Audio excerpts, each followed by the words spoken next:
From Community Public Radio, this is the CPR News.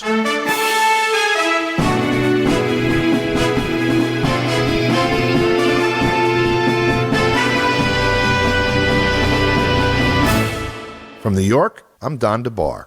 Russia was denied 2 attempts at the United Nations to discuss its concerns about killings of apparent civilians in Bucha, Ukraine, that the West are blaming on Russia. We're going to discuss that with Mark Sloboda. He's an American living in Moscow and is a widely sought political analyst by media around the world. Mark, welcome. I'm glad to have you with us. Let me ask you about this. Give us an update on what's going on with this. Sure. Okay, so Bucha is a town, a small city, depending on how you rate these things, about 63 kilometers north of Kiev. And the Russian military, as part of their strategic move to withdraw from the areas around Kiev and Sumy in the north, to use those forces to finish the cauldron in East Ukraine, where there is a large agglomeration of the largest and supposedly the best forces of the Ukrainian regular armed forces in the outskirts of the Donbass region around Kramatorsk. This is where it's viewed that the kind of the pivotal moment of the conflict is, and these forces have been nearly enveloped in a cauldron. They are almost certainly have been pummeled a bit by artillery and airstrikes, although they're doing their own pummeling back with artillery. But they're almost certainly running short of fuel, ammunition, probably food, etc. Russia hopes to, having enveloped them, cutting off lines of retreat.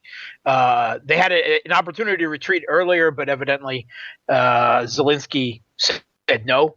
That you stay where you are because it could be used for propaganda purposes by Russia, and they were told to maintain where they are and not to retreat to a better position where they might still be able to get supplies. So this is deemed the most important thing by the Russian military for this phase of the conflict. So they've pulled forces away from Kiev in the north for this. One of the towns that they pulled their forces out of around Kiev is Bucha. And it's best to take a look at what happened here in terms of a timeline. On March the 30th, the Russian military announced that they had completed their withdrawal from Bucha, from the areas, and that they were warning that the Russian Ministry of Defense also put out a warning that the regime in Kiev might be staging false flag incidences involving, accusations of war crimes, atrocities, that sort of thing. On the 31st of March, the mayor of Bucha, who had never been removed by the Russian troops, Anatoly Fedorik, he had never mentioned in these past weeks anything about Russian troops firing on, killing civilians, committing any atrocities, everything. On the 31st, he claimed that Bucha was liberated, that there were no Russian forces left in the city, and that Ukrainian forces were moving in, right, that were in the city at that point. And he also, he specifically referred to the Russian forces as orcs. Like Tolkien, like means what? Yes, as mon. That's a way that the Kiev regime has actually long referred to Russians as orcs. What's an orc? What is that? Oh, it's if you're familiar with J.R.R. Tolkien, fantasy, Dungeons and Dragons, anything like that, they're Neanderthal humanoid monsters. Gotcha. Yeah. Gotcha. Yeah. Yeah, they use the word because actually J.R.R. Tolkien is very popular in this part of the world. They are. That's the one of the ways. I mean, there are many derogatory terms, but that's one of the most common ones to refer to. Often not just Russian troops, but Russians in general. Right. So he said that Bucha had been liberated from the orcs. On that day, also, the National Police of Ukraine, which has been thoroughly infiltrated by the far right. I mean, there are little neo-Nazis that have had high positions in the police, deputy in Kiev and elsewhere in the country. Not just the rank and file, but at the highest level. They announced officially, right, and this was put out on their website. It was announced. It was posted on social media that they were conducting a cleansing operation of Bucha, and that this was to be to get rid of possible Russian saboteurs and collaborators. Right. They specifically said that. Right. This was to cleanse the city of collaborators. And then let's fast forward to April 2nd, when suddenly there is evidence of a massacre in the city. And Western reporters are brought in to go down one particular street where it seems that a lot of bodies were killed. Evidently, all of them basically right in front of their driveways or in the middle of the street, so that if you drive down the street, you see a lot of bodies. It's not clear whether they died here or were dragged here. I suspect it's probably a mix of the two of them. But the Western press, the media, immediately jumped on this as, the withdrawing Russians committed a massacre of Ukrainian civilians just because they were leaving and they wanted to kill Ukrainians. Now, this, of course, flies in the face of everything we've seen from the conflict so far. Right. Right. Forget, the talking heads and that, the U.S. military experts have long attested that the Russian military, has actually been, hurting their own military goals in their attempts to either their quite stringent attempts for rules of engagement for trying to avoid not only civilian casualties, but at least in the initial phases of the conflict, casualties among the Ukrainian regular armed services as well. And the Russian military at this point controls an area of Ukraine about the size of Great Britain, including Ireland. And right. You have not heard of anything else of this type of thing coming from any of these areas. Internet has not been shut down in the country, right? Although Russia could have done that with their electronic warfare, which is one of the specialties of the Russian military. There's a big question, about why they haven't, and Western military analysts debate that. But we haven't heard this in anywhere else. Right. There is, lots of evidence. It's a real thing. You can say it's for PR value if you want, but large amounts of humanitarian aid have been delivered to the areas where Russian troops have moved into, right? Food, medical supplies, that sort of thing. So what is the rationale that Russia would just suddenly kill everyone they could see on the way out? Well, then you're left with they're orcs, right? That's exactly. Because they're brutal, barbaric, evil, right? And they just want to kill Ukrainians. They just we're leaving. We have club. We smack in head with club. Never mind that large forces, numbers of the forces that are with the Russian military, from Donetsk, Lugansk, are Ukrainian. Right. Yeah. Well, and they have been victims of exactly the kind of behavior that they're being accused of right now, too, for 8 years almost. All right. So, go ahead. Since the narrative came out, there has also been a video that was uploaded by one Sergei Korotik. Sergei Korotik is a far-right fighter. He's actually Belarusian. He's a Belarusian neo-Nazi who came to fight in Ukraine and enlisted one of the battalions. And he posted a video of the Boatsman Boys. in Bucha. The Boatsman Boys is one of the more notorious of the territorial defense battalions. And in this video, I mean, the original wasn't just this one clip; it was one part of this. Right. But they're going through the town, and one of the Boatsman Boys asks one of the others, "So these people without blue armbands, we can just shoot them, right?" And the other guy said, "Yeah." And in the background, it can actually be made out that someone in a distance is saying, possibly to some other of the Ukrainian forces, "Please don't kill me." And there's no question this is Bucha and that these are Ukrainian troops. Now, and the people with blue armbands are what? I mean, we're basically saying that this is a free fire zone.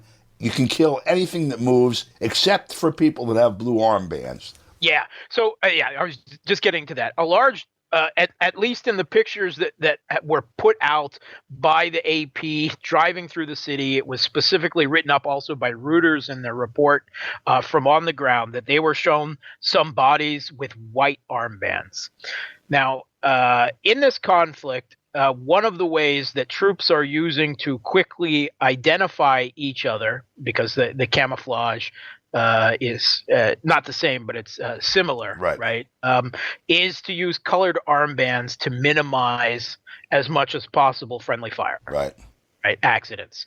And in different areas, different troops are wearing different armbands, but the Russian side is in different areas using white or red. And in the Ukrainian forces in different areas, they're either using blue or yellow. So someone wearing a blue, and these armbands are then often worn by civilians, right, as a sign of I'm with you, right? Don't shoot me, right? Or I'm not a threat, or working with them. So anyone with a blue armband is either Ukrainian troops or civilians who are working with the Ukrainian military, right? Whereas anyone with a white armband is either Russian troops or people who were working with the Russian military, which means collaborators, right? That's the deal. That there's a very real possibility that at least some of these people killed were executed in this cleansing sweep for being collaborators. Now, I don't think that all of these dead, at least, there's claims that there's some up to 400. That's the highest level I've seen. 400 civilians in this city that is claims that they've been killed. We've seen the bodies of a couple of dozen from the Western media reports, that can be verified. And at least several of these did have the white armbands. Now, there was some actual reporting done by the New York Times out just in the last 24 hours. That in the street in question that Western media was driven down, that generated this whole news cycle, that there were crater impacts on the ground. And if you take a look at this video, you can see that there is one of the dead is a woman who was riding a bike, and it seems she was just killed right there. And another someone who was obviously walking from the grocery store, and had spilled next to their fallen body a bag of potatoes out on the ground. Right, you see this. So what it appears is that at least some of these people were actually killed in artillery shelling, of Bucha, which the logical conclusion is that this would be Ukrainian forces moving forward, shelling the town as the Russians were withdrawing, which is totally legitimate. And for this the case, if Ukrainian forces killed some of their own civilians with artillery fire, okay, that's collateral damage. That happens in war, in urban combat, happens on both sides. Yes, unintentionally, Russian forces are killing Ukrainian forces, civilians, and Ukrainian civilians are killing, or Ukrainian military are killing Ukrainian civilians. It just happens in war, right? I'd say at the rate, by the way, according to the United Nations Office the High Commissioner of Human Rights, the number is about 1/10 the rate that was used for the first month and a half of shock and awe by the United States. Oh yeah, in Iraq, yeah. I mean, the civilian casualties in the country, what's been recorded is officially is a fraction of the type of shock and awe that the U.S. did in their first month of Iraq. Today it's 1,480 as of today, and the U.S. For a month less time, from March 20th until April 9th, killed 6,700 civilians. Yeah. So. Yes, and a fraction of the airstrikes and munitions used as well. Right. Not because Russia doesn't have them, right? Yeah. Their country is right next door, but because they have actually tried as much as possible, and they haven't always succeeded, to minimize collateral damage, right? And these are, can be indiscriminate weapons. Right. So it seems that some of these troops, people were probably killed by accident. And some of them may have been summarily executed as collaborators. And there are plenty of people that I know online. By the Ukrainians, not by the Russians. By the Ukrainians, right? And I mean, let's talk about the history of this, because there is plenty of evidence at this point, video evidence posted by themselves. They film themselves saying this, particularly of these far right battalions and members in the military, of them torturing and executing Russian POWs. Yep. They film themselves doing it and post it themselves, right? Because they're killing orcs, as far as they're concerned, right? And there are plenty of people online who will tell you, well, that's okay because they're being invaded. Well, I mean, you can say that, but it's actually a war crime, right? That's Geneva, a Geneva Convention. The same thing with collaborators. Oh, they were collaborators; they deserve to die. Okay, sure. That's your opinion. I don't agree with it in any country, and certainly not a summary execution, and that is a war crime.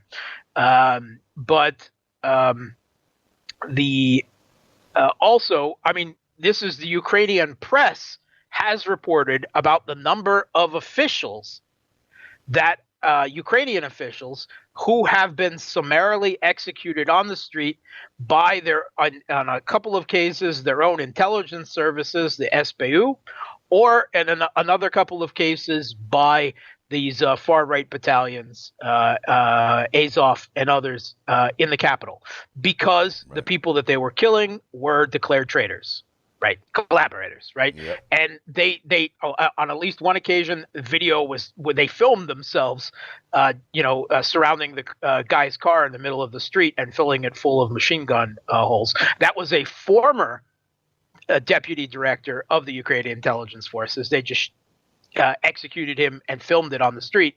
And in another incident, one of the Kiev regime's first peace negotiators in their peace negotiations with Russia, he was shot down by the SBU, by the Ukrainian intelligence, in broad daylight, entering a courthouse in the city. And again, the reason given is he was a traitor. And summary execution is, for them, that's fine. So there is a precedent of these types of crimes of killing people, summarily executing them, that the Ukrainians are posting and are reporting themselves. But it's not repeated in the Western media. Right, because it is illegal under the third 1949 Geneva Convention and the Additional Protocol 1 of 1977, among other things. But it doesn't fit the narrative, right? Right. We're on the side of the good guys, the side with the neo-Nazis, and it would confuse the narrative and confuse people if we say, hey, they're summarily executing their own people, their own officials, they're killing POWs, that sort of thing. It's bad politics, of course, to do that, but it's also the part of the narrative it really foils is what they call Vladimir Putin a war criminal, when in fact these are war crimes being committed against Russian prisoners of war by the Ukrainian authorities in direct violation of the Geneva Conventions on that matter. Yeah, I mean, and there's really no question about this, and it seems very likely, if this was a provocation, as I believe the weight of evidence shows, that this was done immediately after the first exposure of some of these Russian POWs being summarily executed, again, by the Ukrainian far-right forces themselves. Right. Zelensky actually answered in a Fox News interview. He kind of avoided the question that they were asking about Azov and the other far-right battalions, and he said, "They are what they are. They're defending Ukraine." Yep. Right. There are Nazis, right? They're kosher Nazis, right? Because they're killing ethnic Russians, Russian troops, East Ukrainians, who have never, agreed with the overthrow of the government back in 2014. Right. And as long as their hate is directed primarily there, even a president of the Kiev regime, whose father was Jewish, is pinning Hero of Ukraine medals on Azov and right sector fighters. Like you said, they're kosher. He's the rabbi that certifies them as kosher. Well, okay. To be fair, I mean, Zelensky is not a practicing. I understand Jewish, that. But that's what's used politically as an argument. Yes. In other words, it's absurd to even make the claim that these are Nazis because the president is of Jewish ancestry. That's the one argument, right? Yeah. Despite the hundreds and hundreds of articles in the Western press over the last 8 years saying, actually, there's kind of a far-right problem in Ukraine, and these neo-Nazis are state-armed and funded. Even CBS, BBC, New York Times, all of them. They're integrated. Not only do they have their own discrete battalions, but they are basically the National Guard. And they've been sanctioned, too, by military, the US. The police, the security services, the mainstream political parties, right? They're all through everything. Yep. But, hey, they're fighting Russians. Right, that's right. So that's the second line of argument. Yep. As long as they're fighting, well, up until a couple months ago, it was they're killing ethnic Russians, Slovak or Katsup East Ukrainians, and leftists in East Ukraine. And therefore, they're kosher. Right? Yep. The people that the Russians are supporting in Ukraine, like we're supporting the neo-Nazis. That's a really cynical whitewashing and apologia. Their ideology does matter. The fact that they glorify, as the Ukrainian government has officially, World War II era Nazi collaborators and Holocaust perpetrators, the OUN, the Organization of Ukrainian Nationalists, the Ukrainian Surgeon Army, the leader Stefan Bandera, and a whole host of other, right? That is wrong. That is historical revisionism. It is exactly what the Russian government accuses the Kiev regime of doing, is Nazism. It is glorifying Nazism in an attempt to manufacture an anti-Russian Ukraine. Right? Because you need some type of historical thing to draw on. And this is about all they have in Ukrainian history. So that is what they resort to, and it is now being whitewashed. It is now, you'll hear a whole lot of revisionism. Oh, Stefan Bandera was imprisoned by the Nazis. Yeah, because he wanted an independent fascist Ukraine. He got a little too big for his britches. They put him in premier conditions, him and a few other leaders on their hold. They continued to organize for the Nazis while they were there, encouraged their troops to continue to fight alongside the Nazi troops. And when he was let out, he went back and did it again. He went back on his SS uniform and fought for the Third Reich till the end in Berlin. So that is a bit of historical revisionism that cannot be allowed. Yes, he would have preferred an independent Ukraine, an independent fascist Ukraine, because he was an ideological fascist. Anyway. And the people who are his modern ideological descendants,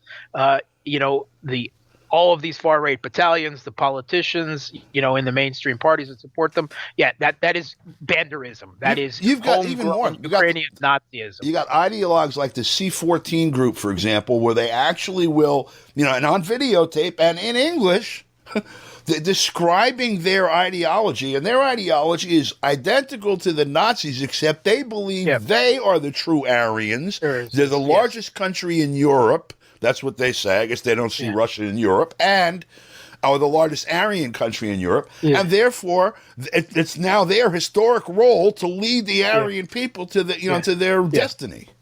Yeah, C14 is another one of these, and it has been documented even in the Western press that they have in the last 8 years attacked gypsy camps in Kiev. Right, they've attacked. They've killed at least a couple. And attacks on gypsies is a real regular and accepted thing. And what does C-14 is state armed and funded, like Right Sector and Azov. What does C-14? What does that mean? That's the 14 words of the White Aryan Creed. Right. That's right. Slov, the Russian word for word, is Slov. It starts with the S, which is a C. The C, which is the S, right? Yeah. That's the C-14. That's what the 14 word stands for. Whenever any Western journalist tries to airbrush one of these groups like C-14, I'm like, and what does that C-14 mean? Oh, man, it's the 14 words of a white Aryan racism, right? Like the founder of the Azov battalion, Andrei Belensky, who is now a member of the Ukrainian Rada, by the way, one of their congressmen, right? What did he say? The national idea, right? The big thing about Azov is they repitched this Wolf's Angel as an NI, the national idea. Right. And what is the national idea which he formulated Azov on? That the Ukrainian nation must lead the crusade of the white people to save the world for white civilization. Right. I'm paraphrasing, but that's pretty much exactly what he said. But hey, they're fighting Russians, so they're kosher Nazis. And when actually in Mariupol, there's an excellent piece by the Gray Zone. By Kit Klarenberg for the Gray Zone. I strongly recommend everyone read it. It's new witness testimony about Mariupol Maternity Hospital airstrike follows pattern of Ukrainian deceptions and media malpractice. Disinfo, right? I strongly recommend everyone read this, and it's a thorough debunking of this whole Russia conducted airstrikes against the maternity hospital because they wanted to kill pregnant women in Mariupol. Yeah, Azov was there. Yeah, they took over the hospital. Yeah, they used a few people for photo ops to claim that the Russians hit the building, and the people that one of the women that they had showcased in all of this, she's come forward to say what really happened there. And there's a video up there of her, and it also goes into some initial debunking of the whole Bucha story. I mean, and we've seen this, the Snake Island hoax, right? The martyrs of Snake Island that weren't actually martyrs because they all surrendered without a fight, and there was no FU Russian warship, which, I mean, you can buy that slogan, this fake slogan, of an event that didn't happen. You can buy coffee mugs and T-shirts on Amazon. They showed up at a press conference after they became martyrs for the first time in history. This Ghost of Kiev, this Ukrainian pilot who's shot down 1,000 Russian airplanes every day, doesn't exist, of course, right? The supposed Russian bombing of Baba Yar, one of the Holocaust sites, and of Chernobyl. Okay, it didn't happen. Nope. Right? Debunked several days after the stories come out. The bombing of this maternity hospital. Didn't happen. No, didn't happen. And Azov taken up a firing position after they emptied the hospital of most people, but were also stealing the food of a few of the pregnant women who were still there, including this young woman who was come forward, who was involved and photographed in it. Yep. And the AP reporter who reported on this and was reporting from Mariupol, he was embedded with Azov, right? This has gone over in the piece there. The AP reporter is, let's see here, Yevgeny. Anyway, read the piece. He's an AP reporter, right? Okay, so it is one thing for journalists to be embedded with militaries, right? Yeah. It's legitimate on the U.S. side. It's legitimate on the Kiev regime side. It's legitimate on the Russian side, right? But it's Yevgeny Maloletka. Maloletka, yes. So he was embedded with Azov. Now, embedding yourself with a literal neo-Nazi death squad, state armed and funded, that's a different story. Yeah, that's right. I'm sorry. And also, that is to say the least, there are some severe ethical questions that should be raised. And on that note, we're out of time. Mark, thank you for your time. We'll talk with Thanks you for again having me, soon, Don. I hope. And that's all the news we have for you right now. For Community Public Radio, I'm Don DeBar in New York. Thanks for listening.